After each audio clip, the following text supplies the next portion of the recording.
നമസ്കാരം, മലയാളി വാർത്തയിലേക്ക് സ്വാഗതം. ADM നവീൻ ബാബുവിന്റെ മരണത്തിൽ അന്വേഷണം CBI അന്വേഷണം ശുപാർശ ചെയ്തുള്ള സർക്കാർ ഉത്തരവ് ഇന്നിറങ്ങിയേക്കും. നവീൻ ബാബുവിന്റെ കുടുംബത്തിന്റെ ആവശ്യപ്രകാരമാണ് ഇത്തരത്തിൽ CBI അന്വേഷണത്തിന് കേസ് വിടാമെന്ന തീരുമാനത്തിലേക്ക് സർക്കാർ എത്തിയിരിക്കുന്നത്. മുഖ്യമന്ത്രി VD സതീശനെ കുടുംബം സന്ദർശിച്ചിരുന്നു, ആവശ്യം അറിയിച്ചിരുന്നു. പിന്നാലെയാണ് നടപടി. ശുപാർശയിൽ CBI നിലപാട് നിർണായകമാകും. അതേസമയം കേസ് അന്വേഷണത്തിന് CBI വരുന്നതിൽ CPM എതിർപ്പ് അറിയിച്ചിട്ടുണ്ട്. നമുക്കറിയാവുന്നതുപോലെ തന്നെ CBI അന്വേഷണത്തെ തുടക്കം മുതൽ തന്നെ അന്നത്തെ LDF സർക്കാർ എതിർത്തതാണ്. ഇപ്പോൾ കേസ് അന്വേഷണം നല്ല രീതിയിലാണ് മുന്നോട്ട് പോകുന്നത്. അതിനിടയിൽ CBIയുടെ അന്വേഷണം ആവശ്യമില്ല എന്നായിരുന്നു കഴിഞ്ഞ ഈ LDF സർക്കാർ മഞ്ജുഷ ഇത്തരത്തിൽ CBI അന്വേഷണം വേണമെന്ന ആവശ്യം മുന്നോട്ട് വെച്ചപ്പോൾ LDF സർക്കാർ സ്വീകരിച്ച നിലപാട്. ഇപ്പോൾ UDF സർക്കാർ അധികാരത്തിലേറിയ ശേഷം അവരും CBI അന്വേഷണം വേണമെന്ന നിലപാടെടുത്തപ്പോൾ CPM വീണ്ടും എതിർപ്പ് അറിയിച്ചിരിക്കുകയാണ്. സത്യം തെളിയണമെന്നാണ് നവീൻ ബാബുവിന്റെ കുടുംബം ആവശ്യപ്പെടുന്നത്. പോലീസ് അന്വേഷണത്തിൽ വീഴ്ചയെന്ന ഗുരുതര ആരോപണം കുടുംബം തുടരെ ആവർത്തിക്കുന്നുണ്ട്. UDF സർക്കാർ CBIക്ക് വിടുന്ന ആദ്യത്തെ കേസാണ് നവീൻ ബാബുവിന്റെ കേസ്. പോലീസ് കുറ്റപത്രം സമർപ്പിച്ച കേസിൽ PP ദിവ്യയാണ് ഏകപ്രതി. ഇനി CBI ആണ് കേസിൽ തീരുമാനമെടുക്കേണ്ടത്. CBI നേരത്തെ തന്നെ കോടതിയിൽ അറിയിച്ചിരുന്നത്, അതായത് നേരത്തെ ഹൈക്കോടതി സുപ്രീം കോടതിയും ഒക്കെ കുടുംബം സമീപിച്ചിരുന്നു. അപ്പോഴൊക്കെ CBI വ്യക്തമാക്കിയത് കോടതി പറഞ്ഞാൽ കേസ് അന്വേഷണം ഏറ്റെടുക്കുമെന്നാണ്. അതുകൊണ്ട് തന്നെ അത്തരത്തിലൊരു ഉത്തരവ് കിട്ടിയാൽ ഉറപ്പായിട്ടും CBI കേസ് അന്വേഷണം ഏറ്റെടുക്കുമെന്ന കാര്യത്തിൽ സംശയമില്ല. അത്തരത്തിൽ CBI കേസ് ഏറ്റെടുത്ത് കഴിഞ്ഞാൽ ആരൊക്കെ കുടുങ്ങും, ആരൊക്കെയാണ് പ്രതിയാകാൻ പോകുന്നത്, എന്തൊക്കെയാണ് കേസിൽ വഴിത്തിരിവുകൾ സംഭവിക്കുന്നത്, യഥാർത്ഥ കുറ്റക്കാർ നിയമത്തിന് മുന്നിലേക്ക് വരുമോ എന്ന ഒരുപാട് ചോദ്യങ്ങൾ, ആ ചോദ്യങ്ങൾക്കുള്ള ഉത്തരം കിട്ടുമെന്ന് തന്നെയാണ് കരുതുന്നത്. 13 സാക്ഷികളെ പുതുതായി ചേർത്ത് ADM നവീൻ ബാബു കേസിൽ തുടരന്വേഷണ റിപ്പോർട്ട് പോലീസ് കോടതിയിൽ സമർപ്പിച്ചിരുന്നു. എന്തായാലും നിർണായകമായ കേസിൽ നിർണായകമായ നീക്കം സർക്കാരിന്റെ ഭാഗത്തു നിന്നും ഉണ്ടാവുകയാണ്. രാഷ്ട്രീയ നിരീക്ഷകൻ KC ഉമേഷ് ബാബുവിന്റെ ഒരു പ്രതികരണം നവീൻ ബാബു കേസുമായി ബന്ധപ്പെട്ട് നിർണായകമാവുകയാണ്. നവീൻ ബാബു കേസിൽ CBIയെ 3 പേരെ ചോദ്യം ചെയ്താൽ കണ്ണൂർ CPMന്റെ അസ്ഥിവാരം ഇടിഞ്ഞു വീഴുമെന്നാണ് KC ഉമേഷ് ബാബുവിന്റെ പ്രതികരണം. നവീൻ ബാബുവിന്റെ മൃതദേഹം ദഹിപ്പിക്കണമെന്ന് ലക്ഷ്യമിട്ട് ഒരു പാർട്ടി നേതാവ് ആംബുലൻസിനെ അനുഗമിച്ചിരുന്നുവെന്നും KC ഉമേഷ് ബാബു പറഞ്ഞു. ഒരു സ്വകാര്യ ചാനലിൽ നടത്തിയ ചർച്ചയ്ക്കിടെയാണ് അദ്ദേഹം ഇത്തരത്തിൽ നിർണായകമായ ചില പ്രസ്താവനകൾ നടത്തിയത്. ADM നവീൻ ബാബു ആത്മഹത്യ ചെയ്ത സംഭവത്തിൽ CBI അന്വേഷണം പ്രഖ്യാപിക്കുന്ന സംസ്ഥാന സർക്കാർ നീക്കത്തിനെതിരെ ഇപ്പോൾ CPM രംഗത്ത് വന്നിട്ടുണ്ട്. ഇത് തീർത്തും രാഷ്ട്രീയ പ്രേരിതമാണെന്നും CPI ജില്ലാ സെക്രട്ടറി KK രാഗേഷ് പറഞ്ഞു. നേരത്തെ ഹൈക്കോടതിയും സുപ്രീം കോടതിയും CBI അന്വേഷണം എന്ന ആവശ്യം, കുടുംബത്തിന്റെ ആവശ്യം തള്ളിയതാണ്. കോടതിയുടെ മുകളിലല്ല VD സതീശൻ എന്ന മുഖ്യമന്ത്രി എന്നും KK രാഗേഷ് പറഞ്ഞു. കുടുംബം പുനരന്വേഷണം ആവശ്യപ്പെട്ടതിനാൽ കോടതി നിർദ്ദേശപ്രകാരം നടത്തിയ അന്വേഷണത്തിൽ ചില കാര്യങ്ങൾ വിജിലൻസിന്റെ പരിഗണനയിൽ വന്നില്ല. അക്കാര്യവും അന്വേഷിക്കണമെന്ന് വിജിലൻസിനോട് ഹൈക്കോടതി നിർദ്ദേശിച്ചിരുന്നു. അപ്രകാരം അന്വേഷണം പൂർത്തീകരിച്ച് കോടതിയിൽ റിപ്പോർട്ട് സമർപ്പിച്ചെന്ന് വ്യക്തമാകുന്നു. അതിനിടയിൽ സുപ്രീം കോടതി പോലും നിരാകരിച്ച CBI അന്വേഷണം ഏർപ്പെടുത്തുന്നത് തികച്ചും രാഷ്ട്രീയ നീക്കമാണെന്നും KK രാഗേഷ് പറഞ്ഞു. VD സതീശന് സ്വന്തം അന്വേഷണ ഏജൻസിയേക്കാൾ വിശ്വാസം നരേന്ദ്രമോദിയുടെ സേനയായ CBIയിലാണ്. EDയിലും CBIയിലും മാത്രം വിശ്വസിക്കുന്ന VD സതീശൻ എത്രമാത്രം അപകടകരമായ നിലപാട് സ്വീകരിക്കുന്നതെന്ന കാര്യം കേരളീയ സമൂഹം തിരിച്ചറിയണമെന്നും KK രാഗേഷ് വ്യക്തമാക്കി. സുപ്രീം കോടതിയേക്കാൾ വലിയ ആളാണോ കേരളത്തിന്റെ മുഖ്യമന്ത്രി എന്നും മുഖ്യമന്ത്രി VD സതീശനെതിരെ അതിരൂക്ഷമായ വിമർശനമാണ് KK രാഗേഷ് ഉന്നയിച്ചിരിക്കുന്നത്. CBI അന്വേഷണം വരുന്നതിൽ CPMന് യാതൊരുവിധ ആശങ്കയും ഇല്ല എന്നും അദ്ദേഹം കൂട്ടിച്ചേർത്തു. ഏത് അന്വേഷണം നടന്നാലും അത് നീതിപൂർവകമായിരിക്കണമെന്നും രാഷ്ട്രീയ വേട്ടയ്ക്കുള്ള ഉപകരണമായി ഏജൻസികളെ മാറ്റാൻ പാടില്ല എന്നും MP രാജൻ പറഞ്ഞു.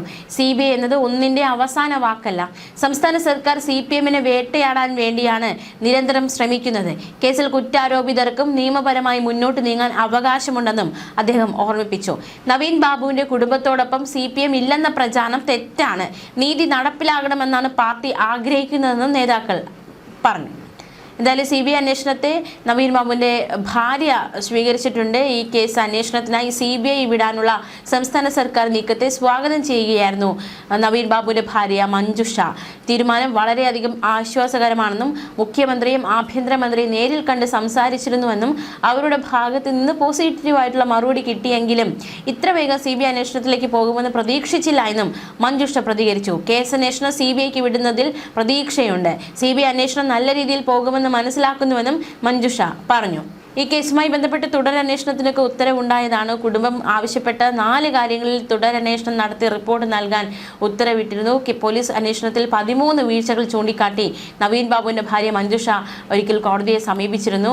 കേസിൽ ആരോപണ വിധേയയായ മുൻ ജില്ലാ പഞ്ചായത്ത് പ്രസിഡന്റ് പി ദിവ്യയുടെ ഫോൺ പരിശോധിക്കണമെന്നതടക്കമുള്ള നിർദ്ദേശങ്ങൾ ഒരിക്കൽ ഉത്തരവിൽ വ്യക്തമാക്കിയതാണ്. ഔദ്യോഗിക ഫോണിലെ വിവരങ്ങൾ കൂടി ശേഖരിക്കുക എന്ന കോടതി ഉത്തരവൊക്കെ ഒരു ഘട്ടത്തിൽ ഈ കേസിൽ ഏറ്റവും നിർണായകമായിരുന്നു. സ്വകാര്യ ഫോണിലെ വിവരങ്ങൾ മാത്രമാണ് പോലീസ് ശേഖരിച്ചത്. നവീൻ ബാബുവിനെതിരെ കൈക്കൂലി ആരോപണം ഉന്നയിച്ച പ്രശാന്തൻ സ്വർണം പണയം വെച്ചാണ് 1 ലക്ഷം രൂപ നൽകിയതെന്നും വ്യക്തമാക്കിയിരുന്നു. ഇതിന്റെ രേഖകൾ ഹാജരാക്കണം. പള്ളിക്കുന്നിൽ പ്രശാന്തനും നവീൻ ബാബുവും കൂടിക്കാഴ്ച നടത്തിയെന്ന് പറയുന്നതിന്റെ CCTV ദൃശ്യങ്ങളെക്കുറിച്ച് കൂടുതൽ അന്വേഷണം നടത്തണം.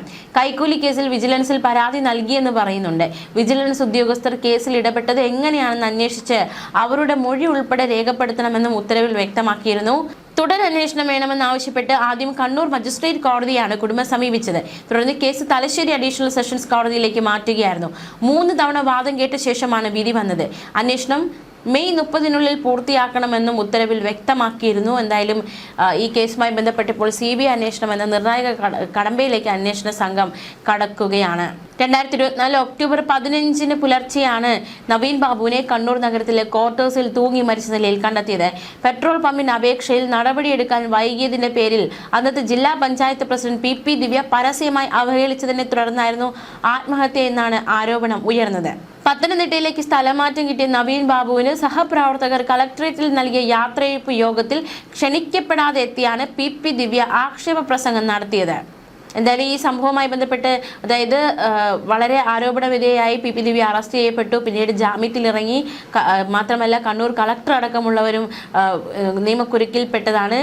പിന്നാലെയാണ് ഈ ഒരു സംഭവം. ഇതിൽ CBI അന്വേഷണം വേണമെന്ന് ആവശ്യപ്പെട്ട് നവീൻ ബാബുവിന്റെ കുടുംബം കോടതിയെ സമീപിക്കുകയുണ്ടായി. പക്ഷെ ഹൈക്കോടതിയിലും സുപ്രീം കോടതിയിലും ഒക്കെ ഈ ആവശ്യം തള്ളപ്പെടുകയുണ്ടായി. മാത്രമല്ല അന്നത്തെ സർക്കാർ സ്വീകരിച്ച നിലപാട് അന്വേഷണം നേരായ രീതിയിൽ തന്നെയാണ് നടക്കുന്നത്. അതിനിടയിൽ ഒരു CBI അന്വേഷണം ആവശ്യമില്ല എന്നതടക്കമുള്ള നിലപാടാണ് സർക്കാർ സ്വീകരിച്ചത്. അന്നത്തെ സർക്കാർ LDF സർക്കാർ. എന്നാൽ ഇപ്പോൾ VD സതീശൻ UDF സർക്കാർ അവർ ഈ ഒരു കേസിൽ CBI അന്വേഷണം വേണമെന്നൊരു നിലപാടിലേക്ക് നീക്കങ്ങൾ നടത്തുകയാണ്. എന്തായാലും ഇത് സംബന്ധിച്ച വിജ്ഞാപനം വൈകാതെ ഉണ്ടാകും. ഇതിനു പുറമെ നവീന്റെ മകൾ നിരഞ്ജനയ്ക്ക് ആശ്രിത നിയമനവും നൽകും. കഴിഞ്ഞ ദിവസം തന്നെ മുഖ്യമന്ത്രി VD സതീശനെ നവീൻ ബാബുവിന്റെ ഭാര്യ മഞ്ജുഷ, മക്കളായ നിരഞ്ജന, നിരുപമ എന്നിവർ സന്ദർശിച്ചിരുന്നു. ശേഷമാണ് ഇക്കാര്യങ്ങൾ അറിയിച്ചത്. പിന്നാലെയാണ് തുടർ നടപടികളിലേക്ക് VD സതീശൻ കടന്നത്. അന്വേഷണം CBIക്ക് വിടണമെന്ന് ദീർഘനാളായി കുടുംബം ആവശ്യപ്പെടുന്നതാണെങ്കിലും മുൻ സർക്കാർ അതിന് തയ്യാറായിരുന്നില്ല. CPM നേതൃത്വം അടക്കം ഒന്നടങ്കം വെട്ടിലായ ഒരു കേസാണ്. ഈ കേസിൽ CBI അന്വേഷണം വേണ്ടെന്ന നിലപാട് സ്വീകരിക്കുകയായിരുന്നു. പോലീസ് അന്വേഷണത്തിൽ വിശ്വാസമില്ലെന്നും CBI ഏൽപ്പിക്കണമെന്നും ആവശ്യപ്പെട്ടാണ് മഞ്ജുഷ കോടതിയെ സമീപിച്ചത്. പക്ഷേ LDF സർക്കാർ അത് എതിർക്കുകയുണ്ടായി. മാത്രമല്ല മൂത്ത മകൾക്ക് ആശ്രിത നിയമനത്തിന് അർഹതയുണ്ടായിരുന്നു. പക്ഷെ ആ ഒരു സ്ഥാനവും നൽകിയില്ല. ഇതിന് പിന്നാലെയാണ് കുടുംബാംഗങ്ങൾ ഇപ്പോഴത്തെ മുഖ്യമന്ത്രി VD സതീശനെ സന്ദർശിച്ചതും അവരുടെ ആവശ്യങ്ങൾ ഉന്നയിച്ചതും. അതേസമയം നവീൻ ബാബുവിന്റെ മരണത്തിൽ കോടതി നിർദ്ദേശത്തെ തുടർന്ന് നടത്തിയ തുടരന്വേഷണത്തിന്റെ റിപ്പോർട്ട് പ്രത്യേക അന്വേഷണ സംഘം കോടതിയിൽ സമർപ്പിച്ചിരുന്നു. പ്രതി മുൻ ജില്ലാ പഞ്ചായത്ത് പ്രസിഡന്റ് പി ദിവ്യയുടെ കോൾ ഡീറ്റെയിൽസ് പൂർണ്ണമായി റിപ്പോർട്ടിനൊപ്പം കോടതിയിൽ സമർപ്പിച്ചില്ല. ദിവ്യ ഉപയോഗിച്ച 2 ഫോണുകളുടെയും 2024 ജനുവരി 16 മുതൽ നവംബർ 15 വരെയുള്ള കോൾ ഡീറ്റെയിൽസ് ഹാജരാക്കാനായിരുന്നു കോടതി ആവശ്യപ്പെട്ടിരുന്നത്. എന്നാൽ ഒരു ഫോണിൽ 2024 മാർച്ച് 1 മുതലുള്ള കോൾ ഡീറ്റെയിൽസും മറ്റൊരു ഫോണിൽ ഏപ്രിൽ 1 മുതലുള്ള കോൾ ഡീറ്റെയിൽസുമാണ് കോടതിയിൽ ഹാജരാക്കിയത്. കോൾ ഡീറ്റെയിൽസ് പൂർണ്ണമായി ലഭ്യമാക്കുന്നതിനെ കുറിച്ച് കോടതി ആരാഞ്ഞിരുന്നു. പ്രോസിക്യൂഷൻ സമയം ചോദിച്ചതിനെ തുടർന്ന് കേസ് മാറ്റിവെക്കുകയും ചെയ്തിരുന്നു. അതേസമയം നവീൻ ബാബുവിനെതിരെ അഴിമതി ആരോപണം ഉന്നയിച്ച പ്രശാന്തന്റെ ബാങ്ക് വിവരങ്ങൾ അന്വേഷണ സംഘം പരിശോധിച്ചിരുന്നു. കൊയ്യം സർവീസ് സഹകരണ ബാങ്കിൽ സ്വർണം പണയം വെച്ച് സ്വർണം വായ്പ എടുത്തതിന്റെ രേഖകൾ റിപ്പോർട്ടിനൊപ്പം ഉണ്ടായിരുന്നു. ADMന്റെ ക്വാർട്ടേഴ്സ് സമീപത്തെ CCTV ദൃശ്യങ്ങൾ പൂർണ്ണരൂപവും ഹാജരാക്കിയിരുന്നു. ദൃശ്യങ്ങളുടെ ആധികാരികത ഉറപ്പാക്കാൻ ശാസ്ത്രീയ പരിശോധന വേണമെന്ന് പ്രോസിക്യൂഷൻ കോടതിയിൽ ആവശ്യപ്പെടുന്ന സാഹചര്യമുണ്ടായ ഒരു ഘട്ടത്തിൽ കേസിലെ ഏക പ്രതിയായ പി ദിവ്യ ഉപയോഗിച്ചിരുന്ന ഒഫീഷ്യൽ നമ്പറിലെ വിവരങ്ങളും അന്വേഷണ സംഘം ശേഖരിച്ചിരുന്നു. ദീർഘനാളത്തെ കോൾ രേഖകൾ നൽകുന്നതിലെ സാങ്കേതിക പ്രശ്നം BSNL അറിയിച്ചിരുന്നു. മുഴുവൻ CDR രേഖകൾ കിട്ടുമോ എന്ന് കോടതി ആരാഞ്ഞിരുന്നു. ADM നവീൻ ബാബുവിനെതിരെ ഉയർന്ന പരാതിയിൽ വിജിലൻസ് ഉദ്യോഗസ്ഥരുടെ മൊഴിയും അന്വേഷണ സംഘം രേഖപ്പെടുത്തിയിരുന്നു. നിർണായകമായ കേസാണ്. CBI അന്വേഷണം ഇപ്പോഴത്തെ സർക്കാർ CBI അന്വേഷണത്തിന് ശുപാർശ ചെയ്തിരിക്കുന്നു. എന്തായാലും നിർണായകമായ കേസിൽ CBI അന്വേഷണം എത്തുമ്പോൾ, കുടുംബത്തിന്റെ ആവശ്യപ്രകാരം CBI അന്വേഷണം എത്തുമ്പോൾ എങ്ങനെയാണ് ഈ സംഭവത്തിന്റെ മുന്നോട്ടുള്ള പോക്കെന്നത് കാത്തിരുന്ന് കാണാം. ന്യൂസ് ഡെസ്ക് മലയാളി വാർത്ത.